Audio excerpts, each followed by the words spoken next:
Good evening, everyone. Your first forecast is brought to you by Stored at Home Rent-to-Own Portable Buildings in Gina.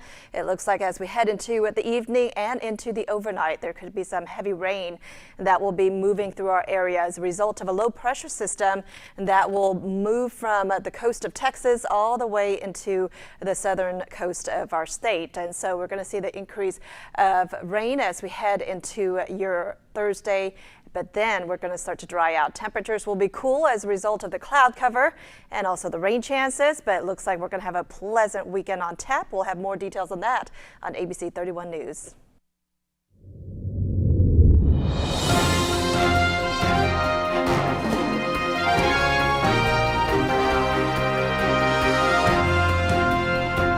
Welcome to ABC 31 News tonight. I'm Scott Beadle. A local school is working to put a stop to bullying one day at a time. ABC 31's Shar Thomas has the story for us.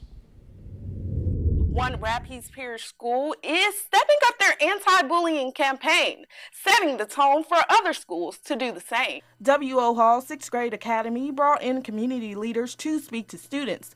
Police Chief Jared King stopped by to encourage and share his own personal bullying experience, leaving students feeling like they can do anything.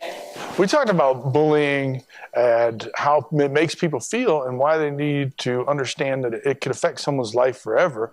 And then we talked about positive life choices and dreams and goals, and that everybody in the room, just because we may look different, we may talk different, we may seem different, we all have dreams and goals, and it's important that we all recognize that so that the kids understand that they're no different than me. With bullying being such a huge issue within schools, educator Cedric Williams put together an anti-bullying program that will be implemented all year round. I believe with the start of this program, it will bring forth a change, being consistent. And that's one reason why we're beginning a full Student Against Bullying program here at W.O. Hall 6th Grade Academy, and not just allow it to be a once-a-year celebration, but we want to put something in place that's more consistent so that change will come. Starting with the ceremony held today. 6th grader Sean Walls is a part of that change, leaving us with some advice that he took from home and the program. Because no kid or adult should feel like they need to commit suicide or they're just nothing, or they feel like they're worthless and never be anything.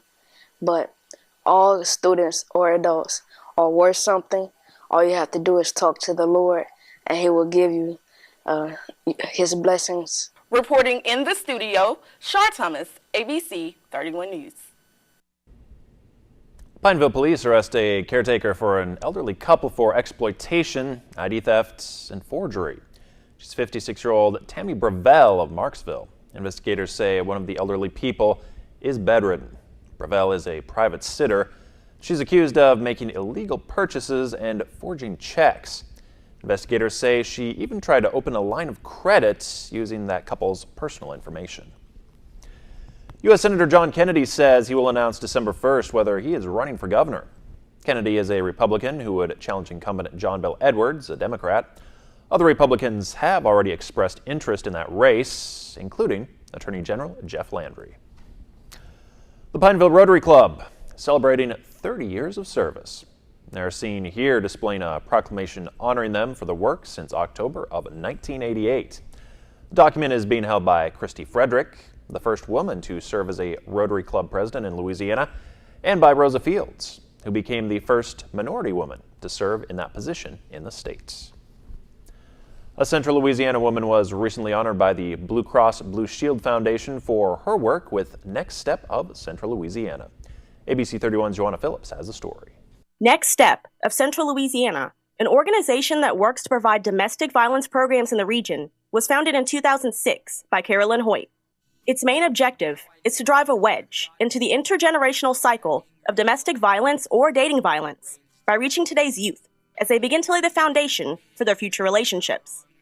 We have found that by reaching young people in middle and high school when they are laying the foundations of their dating behaviors, we can drive a wedge into the intergenerational cycle of intimate partner violence that plagues so many families in our community. To date, we have educated more than 18,000 teenagers and about 3,000 adults, teachers, counselors, school resource officers, and folks who were supposed to their jobs are to teach and counsel and keep kids safe at school. And many might ask, what exactly is dating violence? It is when one partner uses power and control to dominate and control his or her dating partner. And we teach young people there are 4 major categories of abusive behavior: verbal abuse, then emotional abuse, emotional, psychological, physical abuse, which most people think of, and then sexual abuse. Recently, Carolyn was honored at the 24th Annual Blue Cross and Blue Shield of Louisiana Foundation Angel Award Gala for her work with the Next Step of Central Louisiana and received a $25,000 grant.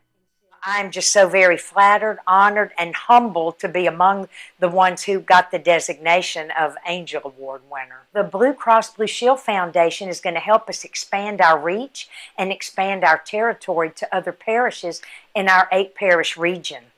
The Angel Award honors everyday people doing extraordinary good to meet the physical, emotional, creative, or spiritual needs of Louisiana's kids. Since 1995, the Blue Cross Blue Shield Foundation has recognized more than 200 of these individuals. To learn more about Carolyn Hoyt and Next Step of Central Louisiana, you can visit nextstepsenlaw.org. Joanna Phillips, ABC 31 News. Louisiana College presented a big announcement this morning that will greatly benefit not only the college, but also the men and women who serve in the U.S. military.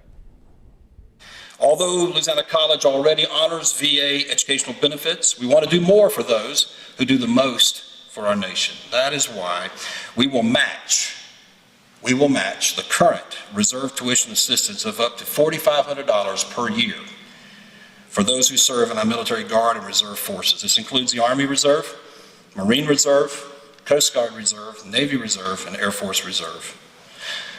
While I know the word reserve means, and I know what it means in its proper context, it is somewhat a misnomer, because those who are willing to stand, protect, fight, and sometimes die for their country and fellow citizens have nothing left in reserve. You that are here today, they give their all day in and day out. This scholarship of up to $4,500 will be available for active Guard and Reserve military members.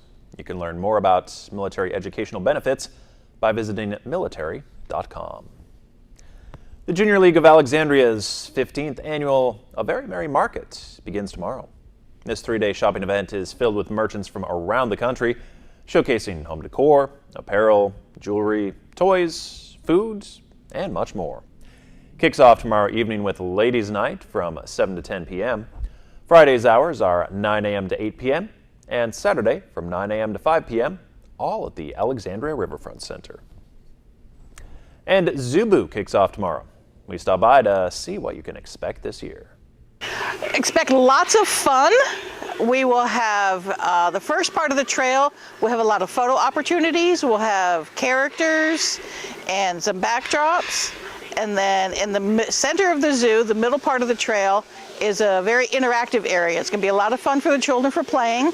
Our theme this year is pets, so there's all sorts of like pet themed things. There's like a agility course, but it's for the kids. And there's a little dog wash that they can walk through. They don't actually get wet. But all sorts of just little fun interactive stuff there. And then, of course, what everybody has come for, and the last third of the trail is the candy. So we have multiple stations, there are some sponsors, and then there's also, we have some stations, and that's where they get all their candy. Zubu will start at 6 p.m. and ends at 7:30. This is a family-friendly Halloween experience with 3 nights of spectacular fun that won't be frightening for the little ones. Sudden infant death syndrome is the sudden and unexplained death of a baby younger than 1. Most SIDS deaths happen in babies 2 to 4 months old, and cases rise during the cold weather months. Dr. David Holcomb has more on how you can prevent this. The biggest danger, most of these cases are actually preventable. And when you go down and you study these, because all of these cases are studied, it's a pretty depressing thing to do too. But when you study them, the majority of them are from co-sleeping. And it's parents who will roll over on their children who they have in a bed that has lots of blankets or soft pillows, that sort of thing. and the children, smother essentially. And no parent wants to be responsible for... What a burden to bear for the rest of your life. Yes, that is a bad, bad thing. And it's avoidable. Right. So kids, they can be in the room, but they need to be in their crib, in their own space. That crib doesn't need bumpers and toys and blankets and soft things in it. It doesn't need any of that. And the child needs to be on their back, not on the side and not on the face. Up next on ABC 31 News, suspicious packages. The latest after 2 addressed to Hillary Clinton and former President Barack Obama are intercepted. And lottery fever breaks with the winner of last night's more than $1 billion jackpot, where that ticket to riches was sold.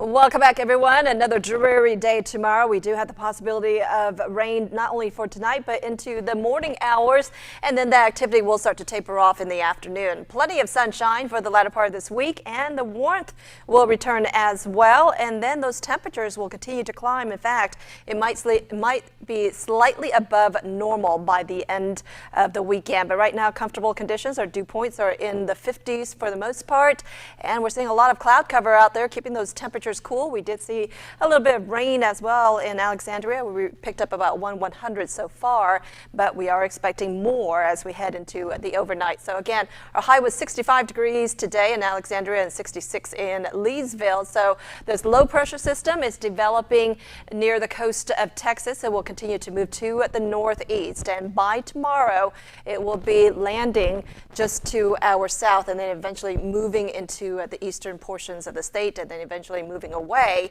And once it pulls away, we are going to see drier and milder conditions come through, but out ahead of it, we are expecting the possibility of heavy rain tonight and into tomorrow. And then again, we're going to see better conditions by the end of the week. But here's a look at your future radar for tonight. Around 11 o'clock, just a few showers that will be moving through our area and then covering up, becoming a little bit more widespread. By noon tomorrow, there could be some heavier showers that will be moving in. And then after that, in the afternoon, most of this will be moving away once that low pressure system moves out of our area. So we are going to see better conditions as we head toward the end of the week with a lot more sunshine. Tonight, though, we drop down to around 58 degrees in Alexandria and Boise, around 58 as well. There will be some periods of rain, maybe even breezy at times, with winds coming in from the east and northeast. Tomorrow, light winds from the north as a cold front scatters into our area. We are going to see the possibility of showers, 67 degrees for the high tomorrow, so just a little bit warmer than today. As we head into Friday, though, sunshine will return. Our high will be around 70 degrees. Plenty of sunshine this weekend as well. It's going to be pretty pleasant with highs basically in the 70s and possibly 81 degrees for Sunday. But it looks like the air will be dry. It won't be humid. It will be just absolutely gorgeous. And then early next week, we are going to see the clouds start to increase. Temperatures a little bit cooler on your Monday with a high around 71 degrees with a weak cold front that will come through just because we have drier air in place. I just don't think we're going to see any rain with this next front. And then Tuesday, a high around 70 degrees. As we head into the middle of next week, those temperatures warm up to around 76 degrees with a little bit more cloud cover. Overnight lows, though, will be in the 40s, so you definitely need the jacket in the early morning hours. That's a look at your weather. Stay tuned. We have more coming up after this. A line of downy emperor penguin chicks were spotted maybe on a little bit of a school field trip in East Antarctica. The group was followed by an adult penguin, while another eventually just sort of crashed the party. I'll slide through in a second. It was apparently oblivious to the line of little ones. There he goes. The Australian Antarctic program said the chicks are growing fast, and by December, they'll be as big as their parents. Thanks for watching. Have a great night.